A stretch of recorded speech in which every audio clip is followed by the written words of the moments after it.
بعد از ظهر همگی شما بخیر باشه. This September, my wife and I had the opportunity to travel. این یک در واقع سپتامبری که گذشت من و خانومم یک فرصتی برای سفر پیدا کردیم. So in our lifetime, در کل زندگانی ما we were observing our whole lifetime a terrible evil.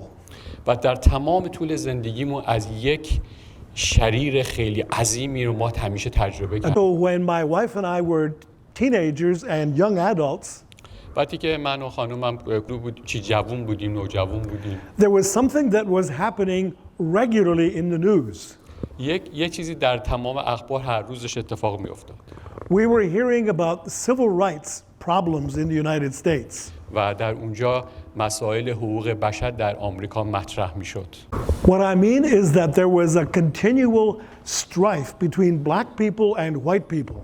و در واقع می‌خواستم اینو بهتون بگم که یک نزاعی بود دائم بین سیاه‌پوستا و سفیدپوستا در آمریکا.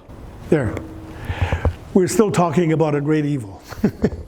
و هنوز داریم در مورد این عنوان صحبت می‌کنیم اینجا، این شریر عظیم. So we were hearing about this continually. The problem was primarily in the southern United States. و این یک مشکلی بود که به صورت خیلی عظیم در قسمت جنوبی آمریکا داشت اتفاق می‌افتاد. You know that black people came to the Americas as slaves. اگر می‌دونید که این سیاه‌پوستا به عنوان برده وارد آمریکا شده بودند. This was a terrible thing. They were captured and kidnapped from Africa and brought forcibly to the Americas, north and south. چیزی که خیلی اتفاق خیلی بدی بود که این سیاه‌پوستا از آفریقا اینها رو می‌دزدیدن، جمع می‌کردن و اینها رو به عنوان برده وارد آمریکا کردن. So as young people, we were hearing about this regularly. ما به عنوان جوانان اون زمان دائم داشتیم اینا رو میشنفتیم. This whole matter of slaves, give us that next slide, please. People were bought and sold. و در واقع این برده ها این بود که اینها آورده می‌شدن و فروخته می‌شدن. For us today, this seems unthinkable. شاید امروز برای ما خیلی اصلا نتونید روی مسئله فکر کنید. But slavery has been around for a long time. اما این بردهداری برای یه مدت خیلی زیادی بوده. It has always been a great evil. و همیشه به عنوان یک شرارت عظیمی But مطرح what بوده. made it more evil in the southern United States ولی بدتر از اون در قسمت این شرارت بزرگ در قسمت آمریکای جنوبی is that white جنوب people, آمریکا اتفاق افتاده بود. white people justified the practice from the Bible. و سعی می‌کردن بعضی از این سفیدپوستا این کار بردهداری رو به وسیله کلام خدا توجیه کنند. That made it more evil. و این بود که این بیشتر این شرارت رو بهش دامن میزد. And I sometimes wonder, من بعضی وقتا تعجب میکنم if I had been born then, اگر من اون موقع در اونجا به دنیا اومده بودم if I would have lived among those white people in the south, و من بین اون سفیدپوستا در جنوب آمریکا بودم، how would I have responded to this? من چطوری واکنش نشون میدادم به این مسئله؟ Would I have been part of the problem? من چجوری میتونستم بخشی از این مشکل باشم؟ Or would I have been part of the solution? یا اینکه میخواستم بخشی از راه حل باشم؟ Think of it. These people were brought by ship, sold like cattle.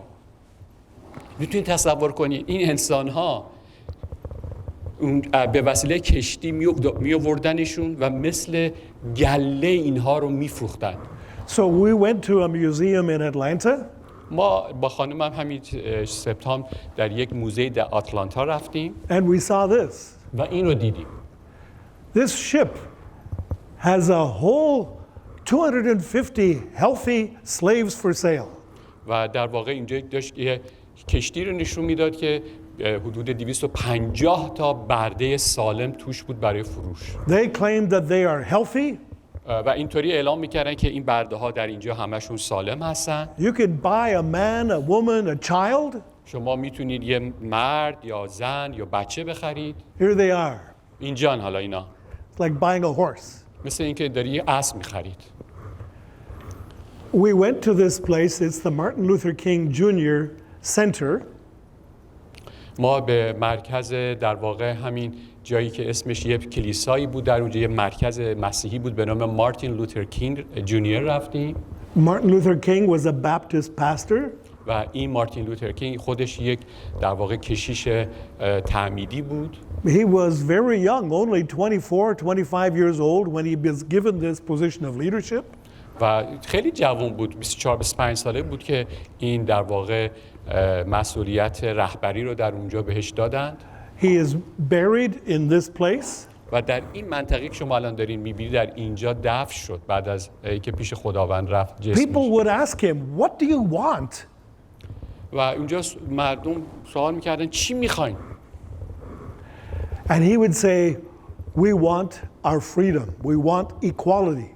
و اینا میگفتن ما چی می‌خوایم؟ خب ما برابری و آزادیمون رو می‌خوایم. And he used to quote this verse from Amos.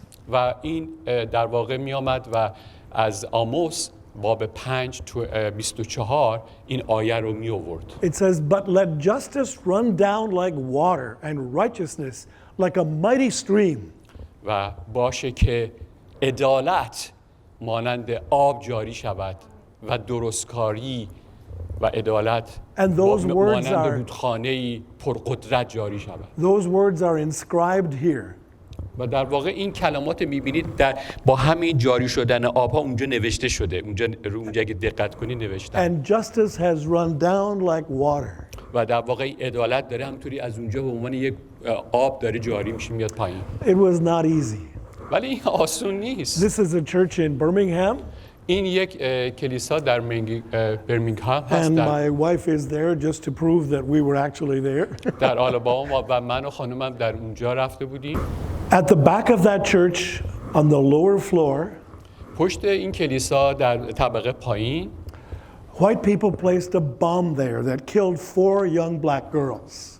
همین پشت همین ساختمون یه سری سفید پوست اونجا بمب گذاشتن، چندین دختر رو هلاک کردن، تیکه تیکه And کردن. here are these young girls memorialized. و اینجا در واقع به یادگاری اون دخترای جوانی که اونجا تیکه تیکه شدن اینها رو مجسمه هاشون هم اونجا ساختن. And of course, this was only one incident among many. و این فقط یه دونه از اتفاقات از خیلی های دیگه بود. We went to this place which is a peace and justice memorial. و بعدش ما رفتیم توی این در واقع یه جای حالت یه موزه دیگه داشت که به حالت اسمش صلح و عدالت بود به عنوان یادگاری، مرکز This is یادگاری. in Montgomery, Alabama. اینم در مونتگومری در آلاباما بود، ایالتی در آمریکا. Our slaves chained. اینجا درست شده در واقع شما دارین می‌بینید در واقع اون مجسمه های اون زمان رو چجوری سیاه‌پوستا رو زنجیر می‌بستن و لخت اینها رو می‌آوردن اینجا. Statues. و این مجسمه ها اینجا درست شده. You see this building? این ساختمون رو می‌بینید؟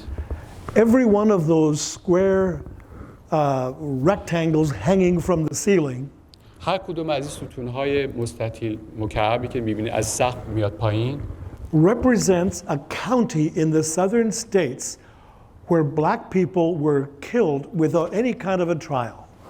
اینها نشون دهنده اینه که در هر کدوم از ناحیه‌های قسمت جنوبی آمریکا این سیاه‌پوستا بدون هیچ در واقع محکومیتی اینها کشته شدند.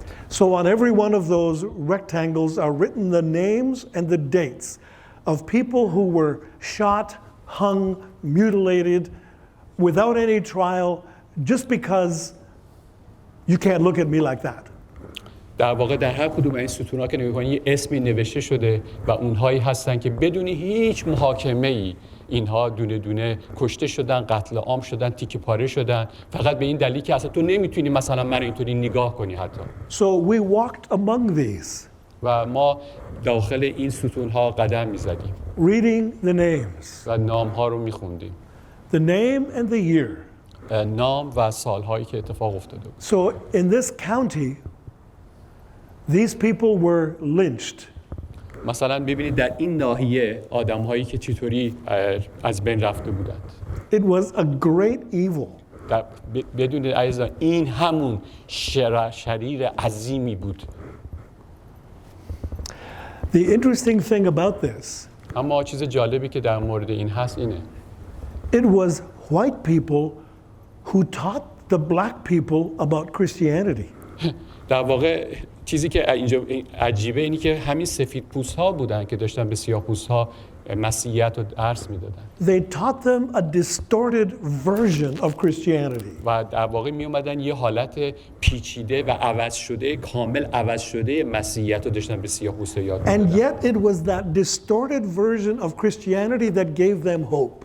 اما همین با اینکه اینها اومدن همین قسمت پیچیده و پیچوندن آیات رو آوردن به سیاه‌پوستا درس دادن، همون برای همون سیاه‌پوستا باز هم امید آورد. The black churches were at the center of the civil rights movement. و در واقع این کلیساهای سیاه‌پوست درست در اون مرکز حقوق‌های بشر اونجا بنا شدن. Martin Luther King was a great believer in non-violent resistance. و مارتین لوتر کینگ دقیقاً اون کسی است که بدون خشونت در مقابل تمام این وحشیگری‌ها و تجاوزات و خونریزی‌ها مقاومت کرد. So the law of the country said that they were free, but in practice they were not. قانون کشور میگفت اینا آزاد هستن، اما در عمل اینطور نبود. So they deliberately did things that they were not allowed to do by the common practice. پس بنابراین اینا واقعاً از روی قصد و عمد کارهای زشتی با اینا انجام میدادن که در واقع تو قانون نبود. So blacks could not drink at the same water fountain as whites. مثلا یکی از مسائل این بود که سیاه‌پوستا نمیتونستن از جایی که آب همه مینوشن سفیدپوستا اونها هم اونجا آب بخورن. They could not be served food at the same seats as white people in a restaurant. اون جایی که سفیدپوستا رستوران میرفتن اونجا نمیتونستن اونا برن غذا بگیرن بخورن. So in one of the museums در یکی از این موزه ها there was a lunch counter. یه دونه جایی بود که اونجا پیشخوانی بود برای غذا. And there was a famous incident و یک اتفاق خیلی واقعی خیلی وحشتناکی خیلی معروف اونجا اتفاق افتاده بود where some young students, both black and white, که یه سری دانش آموزای سفید و سیاه they went to sit down at the lunch counter for white people, و رفتن این the black and white.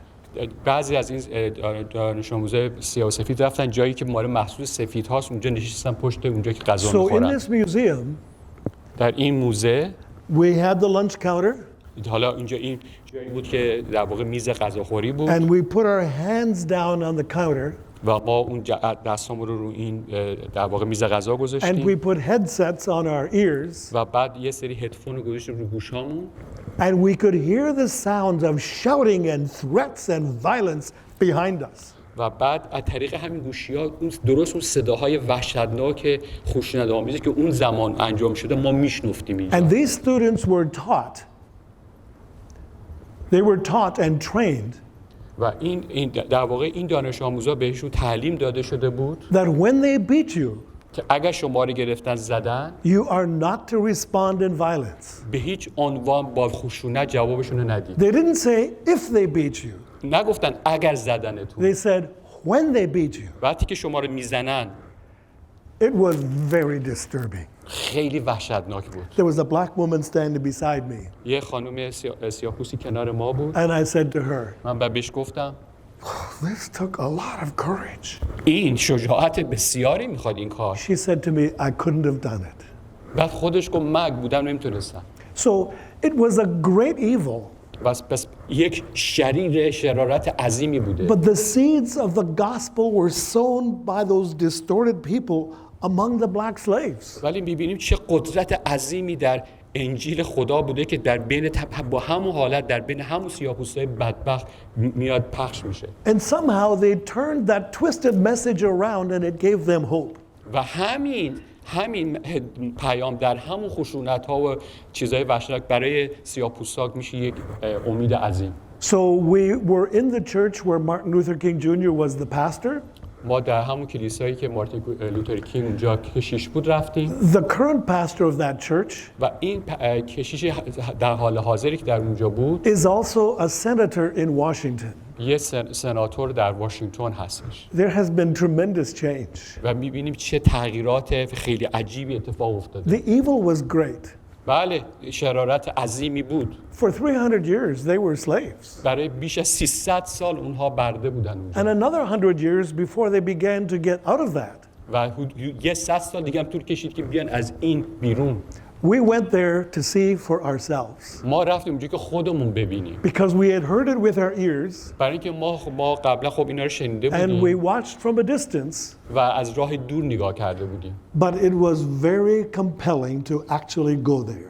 ولی خیلی خیلی برای ما این بیشتر تاثیر گذاشت وقتی که اونجا بودیم. In those 400 years of slavery and great evil, در این 400 سال بردهداری و این شرارت عظیم، God birthed hope in the lives of those people. خداوند بود که امید رو در زندگی این سیاه‌پوست‌ها در قلبشون قرار داد. We observed a great evil. ما خودمون اونجا شریر عظیم رو دیدیم. I would like to talk the whole evening just about this. من دوست داشتم تمام بعد از ظهرش در مورد این مسئله با شما صحبت کنم. Maybe another time. شاید یه دفعه دیگه. There's also, I made a trip myself to Africa a couple of weeks ago. چند هفته پیش من یک سفر دیگه به آفریقا داشتم It's a long trip. و یک در واقع سفر طولانی بود. Africa is big. قاره آفریقا بزرگه. Just look at this. فقط اینجا رو نگاه کنید. You could put China, United States, India, and all of Europe inside of Africa and still have room left over. اگر قاره آفریقا رو میخواد بفهمید چقدر بزرگه، کل کشور آمریکا رو، چین و کل اروپا رو بذارید توش هنوز جا داره. Do you realize how big this is? آیا بزرگ نیست؟ It's huge. خیلی عظیمه این قاره. Everywhere we go in Kenya, there are indications of Christianity and the Bible. ما هر جا که در کنیا میرفتیم یه جورایی یک نشونه‌هایی از که در واقع مسیحیت و کتاب On the مقدس back of buses, on trucks, on motorcycles. روی که اتوبوس‌ها، روی موتورسیکلت‌ها. There are Bible verses everywhere. کلام مقدس همه جا بود. Here was one truck that said, I don't believe in luck, I believe in Jesus. مثلا یکی از این جاهایی که نوشته من به شانس اعتقاد ندارم بلکه در نام عیسی. Christianity has been in Kenya maybe 100 years. شاید مسیحیت در کنیا حدود 100 سال باشه. People have embraced the Christian message in huge numbers. و مردمان بسیاری این کلام مقدس رو با آغوش پذیرفتند. Of course, you can't go to Africa without seeing some quite strange things. معلومه خب اگه برید آفریقا خیلی چیزای عجیب غریب اونجا می‌بینید. I couldn't believe it. مثلا حتی اینی که الان اینجا Holding می‌بینید these باور کنم. windshields on the back of a motorcycle. مثلا در پشت موتورسایکل ببینید دو تا چیز از این پنجره‌های ماشین که بغلش کردوش می‌برد. Weaving in and out in the traffic.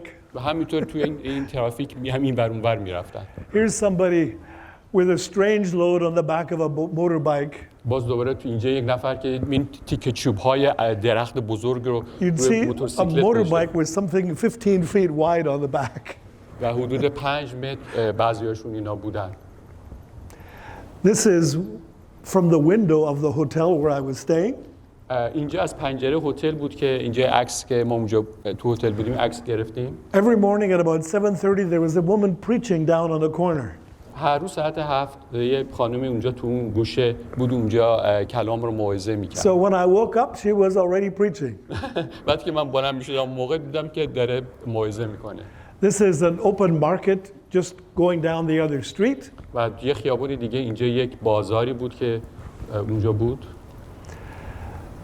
This is a slum street. اینجا یه جایی در واقع خیابونیه که توی خرابه هست. And on this slum street there was a church where I preached that Sunday. و این تو همین خیابون یه دونه کلیسای بود، تو همین خیابون یک جایی که همش خرابه هست. یک کلیسا بود که من یک شنبه رفتم اونجا در واقع سخنرانی کردم. This is on the road to the church. و این مسیری بود که به سمت این کلیسا میرفت. می‌بینید People are sorting garbage looking for something of value. و مردم داخل این آشغالا میگشتن که یه چیزی با ارزش رو بتونن پیدا بکنن. But here we are just off that same street. و حالا درست این بغل همین خیابون اینجا ما حالا هست. And you know they decorated the front of the church quite beautifully.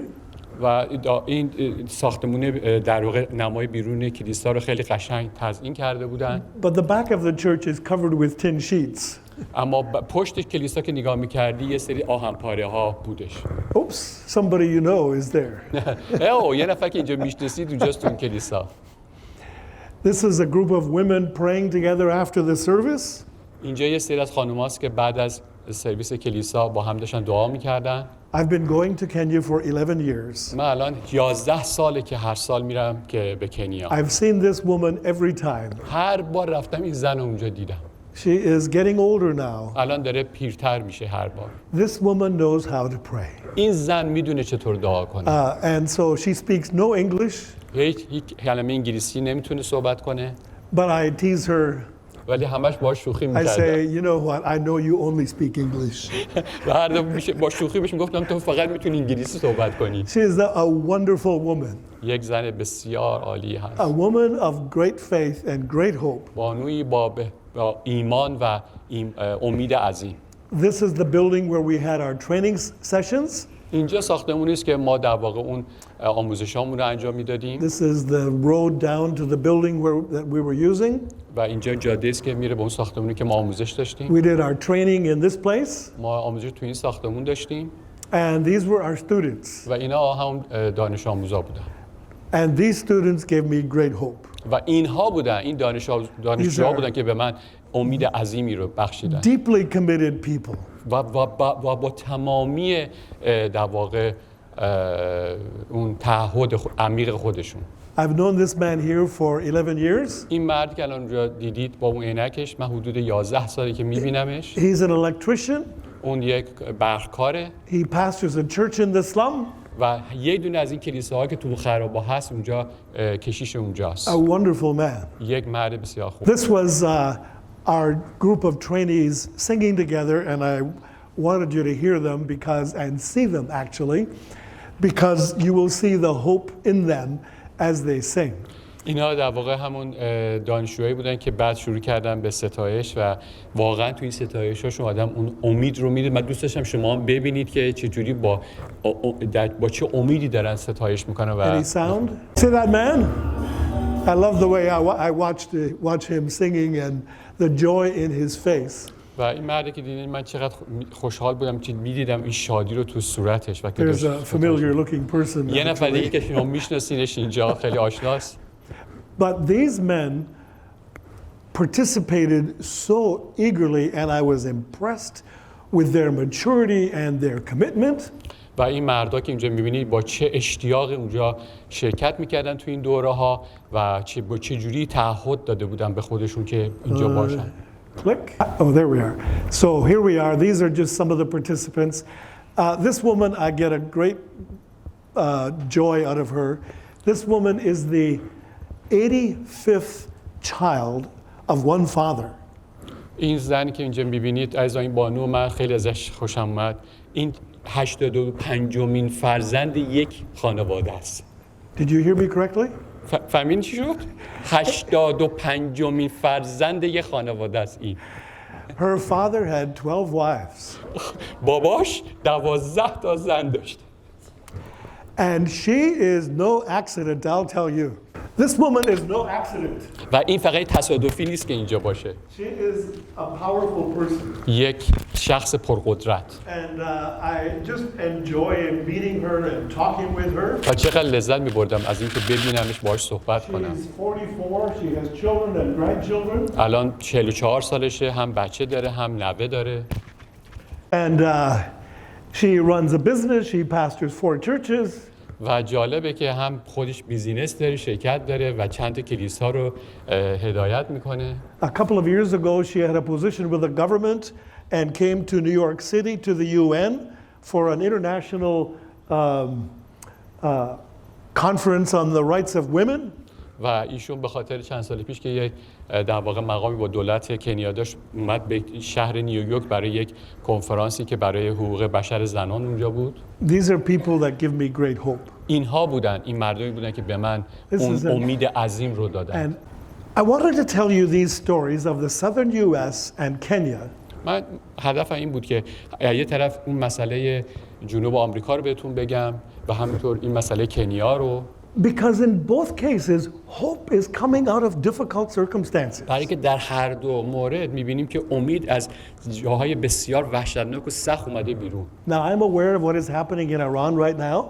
من یه مقدار از مسائلی که در داخل ایران همین الان داره This is a confusing and difficult time. می‌دونم که خیلی آدمو گیج میکنه و سخت هست. There are many times when we don't understand exactly what God is doing in the present tense. از خیلی سخته که آدم بفهمه دقیقاً خدا تو این دقیقاً در حال حاضر چی کار داره میکنه. It has taken a long time for the black people in the southern US to get their rights. ببینید برای مثلا سیاه‌پوستا در جنوب آمریکا خیلی طول کشیده تا بتونن اون حق انسانی خودشون رو به دست بیارن. Many times it looked like it's not worth it. بعض وقتا به نظر رسید اصلا هیچ ارزشی نداره. It's not working. نه اصلا کار نمیکنه. It's not worth the pain. اصلا ارزش نداره که ما همه درد بکشیم. And yet today we see such a change. ولی الان ما ببینیم یک تغییرات خیلی بزرگی رو. God often takes more time than we think he should. و می‌بینیم که خدا بیشتر خیلی وقت میگیره از اینکه ما توقع داریم. But when we think nothing is happening, و در روز زمانی که ما فکر می‌کنیم هیچ اتفاقی نمیخواد بیفته، something is happening. یه چیزایی داره اتفاق میفته. In Africa, this huge continent در این در واقع آفریقا با این قاره عظیم with much poverty با این فقر بزرگ are many people of hope and of faith. خیلی انسان‌های با امید و با ایمان وجود دارن. Can we believe that for our time? آیا برای زمان خودمون اینو میتونیم بهش ایمان بیاریم؟ Can Iranians believe that God is at work in the present tense? آیا ایرانی‌ها میتونن این ایمان رو بیارن که همین الان خدا داره کار میکنه؟ It is confusing. خیلی آدم گیج میشه از یه طرف. We say, why can't we be in positions of power? شاید بگیم ما چرا نباید تو قدرت در قدرت باشیم؟ But God has often used people with no power to confound the wise and the powerful. ولی بعض وقتا خدا عزیزان از همونایی که به نظر نمی‌رسید اصلا هیچ قدرتی نداشتن خداوند اومده کارهای بسیار عظیمی انجام داده. When Jesus came to this world, he came into the Roman Empire. وقتی عیسی مسیح اومد وارد این دنیا شد زمانی بود که در امپراتوری روم بود. It was a cruel regime. یک در واقع حکومت بسیار ظالمانه‌ای بود. The powerful people did not accept him. ولی اون قدرتمندها عیسی مسیح رو نپذیرفتن. But the ordinary people heard him gladly. ولی آدمای معمولی یه سریشون با خوشحالی ازش شنیدند. The Apostle Paul said, "Look among you. و مثلا پولس رسول گفت بین خودتون نگاه کنید. We're not many wise, not many noble.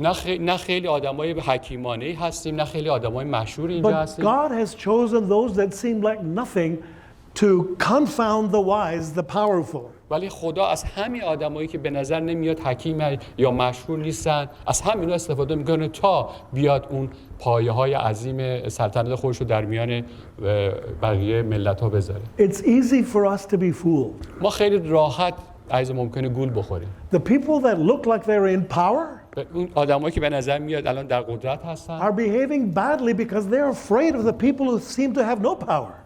بر اینها کارهای زشت انجام میدن به خاطر اینکه میبینن که اون آدمای زیر دستشون هیچ قدرتی ندارن. And this has happened over and over. و این اتفاق همش داره میفته. So are we willing to be among those that don't appear to have power?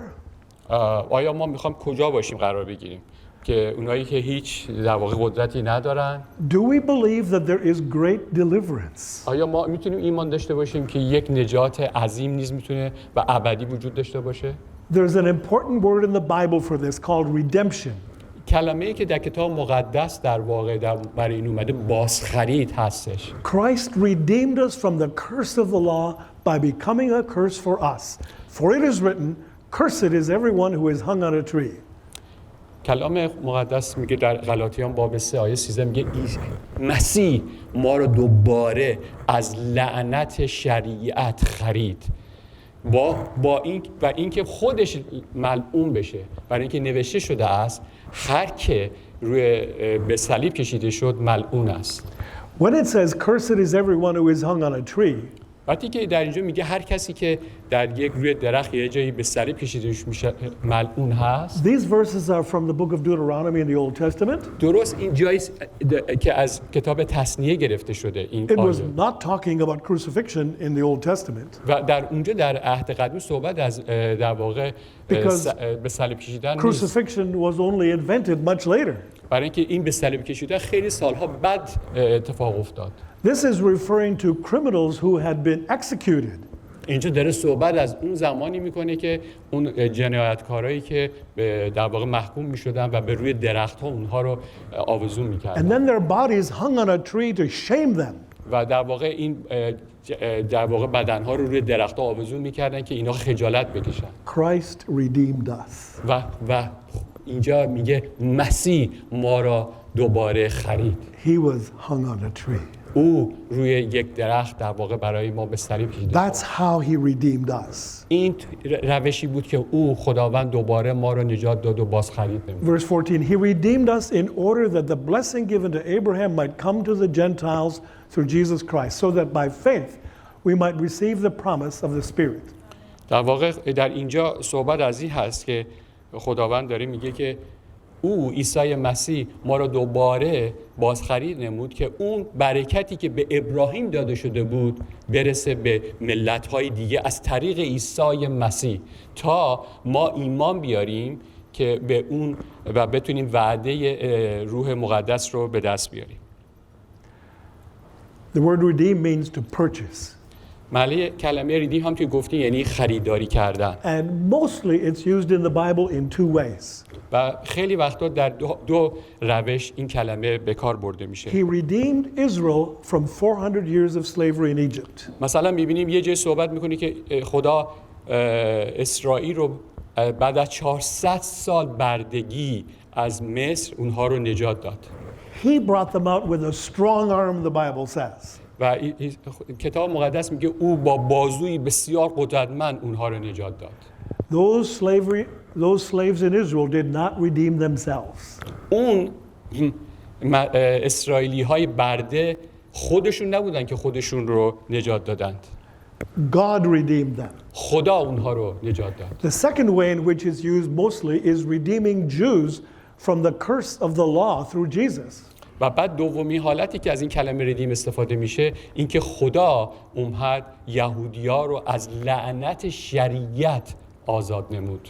Because in the Old Testament it says in one place that cursed is everyone who doesn't keep all these words of the law. برای که در کتاب عهد قدیم صحبت از این میشه که اگر حتی یک نفر حتی یک دونه از قانون‌های تورات رو انجام نده ملعون هست. The Jewish people took this very literally. و این در واقع یهودی‌ها به شکل لغوی خیلی اینو جدی گرفته بودن. We have to keep every one of these rules and laws. ما باید تک تک این قوانین رو بهش انجام بدیم. They became so consumed by these laws that it was as if they were redeeming themselves. و اینقدر اینا مشغول شده بودن با این قوانین که فکر می‌کردن که باید میتونن با انجام این قوانین خودشون رو نجات بدن. Paul says you cannot do it. ولی پولس بهشون گفتش نه شما نمیتونید. And Jesus came to redeem them, to buy them out of that burdensome law. و در واقع عیسی مسیح بود که اومد و اونها رو در واقع بازخرید کرد از لعنت اون قانون تورات. They had made something life-giving into something burdensome. و در واقع اینجا بود که به جایی که بتونن جونشون رو بدن در واقع با رنجی که عیسی مسیح کشید در واقع اینا آزاد شدن. In the same way, با همین حالت Jesus redeems all from the curse of performance-based religions. و به همین طریق خداوند تمام انسان‌ها رو که ایمان میارن به اونها رو از اون لعنت مذاهب خودشون آزاد میکنه. Modern religions which are full of rules and laws. الان نگاه کنی خیلی از مذاهب مدرنی که الان وجود داره پر از قوانین و دستورات هستن. Jesus came to set people free from those. عیسی مسیح اومد که انسان‌ها رو از همه این قوانین این مذاهب آزاد کنه. He purchased them with his own blood, with his own life. عیسی مسیح با خون مقدس و جون خودش اونها رو خرید. Not so that they would have to live according to all of these rules and regulations hanging over their head. که دیگه نیان با تمامی اون قوانین و دستورات و اون مذاهب رو سرشون بخوان ادامه بدن. But that they would be a people who would love him in return, who had loved them. بلکه اون مردمی باشن که حالا بیان در مقابل این آزادی عیسی مسیح رو با تمام قلبشون در قلب‌هاشون بپذیرن. We have a Savior who has loved us deeply. ما نجات دهنده‌ای داریم که ما را عمیقاً عاشق هست. We have a Redeemer. ما یک نجات دهنده داریم. Not one who said, smarten up, این که نیست که یه نفر بگه نه اینطوری نباید بکنی. but one who has redeemed us. ولی کسی که ماها رو آزاد نموده And است. we love him because he first loved us. و ما او رو بهش عشق می‌ورزیم برای اینکه او اول به ما عشق ورزید. This is a song that I remember from long ago. و این سرودی است که سالیان پیش از به یادم اومد. Redeemed, how I love to proclaim it. نجات یافته چطور من عشق بورزم و این عشق رو اعلام بکنم. I'm saying I am redeemed. من دارم میگم من نجات پیدا کردم. I have been purchased. من دوباره بازخرید شدم. I have been loved. من مورد عشق قرار گرفتم. Redeemed by the blood of the Lamb. نجات یافته به وسیله خون بره. Redeemed through his infinite mercy.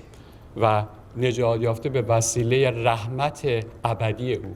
His child and forever I am. و فرزند او برای همیشه من هستم. There is great evil in the world. پس بدونی عزیزان شریر عظیمی در دنیا هست. There is great hope.